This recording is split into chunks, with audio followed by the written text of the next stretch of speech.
Hey guys, it's Eric here at Farpoint Mowers and More. Got an unusual mower. This one's getting ready to head on out, but it is a Craftsman DYS4000.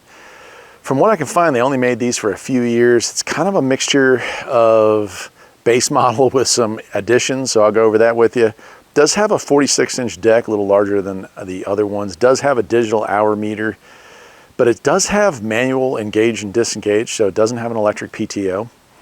And it has an off color, this gold color, which you don't see too often on Craftsman products of this era anyway.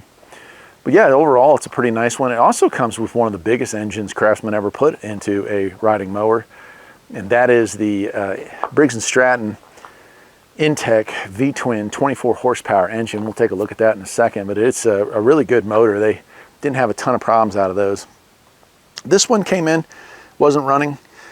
Turns out it just needed a battery and a tune-up, and now it is good to go. Didn't even have to clean the carburetor on this one, which is kind of a surprise. Tires all held air once they were pumped back up. I haven't had to add any slime or anything to them. But yeah, it's going to make somebody a nice rider. This also has no tears in the seat, which is kind of unusual, but I'm happy that's the case.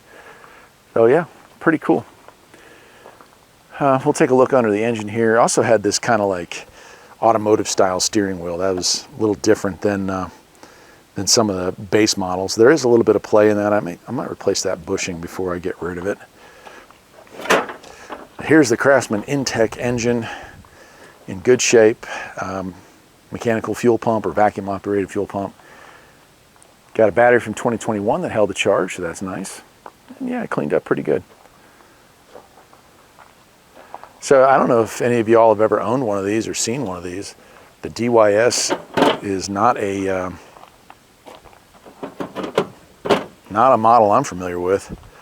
Definitely a little bit different looking, but also not a high-end trim. I mean, the rear wheels are I think 18s, they're not even 20s. So it's not a high-end model, but it was probably sold as a high-end model. It does have the foot controls, making it a little bit newer than, well, let's see here. What is this year? I can't remember. I think it's an 06. Let's see here. 08 or 03. Probably an 03. Yeah, October of 03. So not that new, but certainly not in bad shape. Anyway, I thought I'd share it with you. If you've been following the channel in general, you'll already have recognized this from the tune-up and repairs and stuff that I did. But if you are just here searching for a Craftsman DYS4500, you found it. Probably one of the last ones in this kind of condition, and certainly still ready to cut some grass and do some work. Till next time, my friends, take care.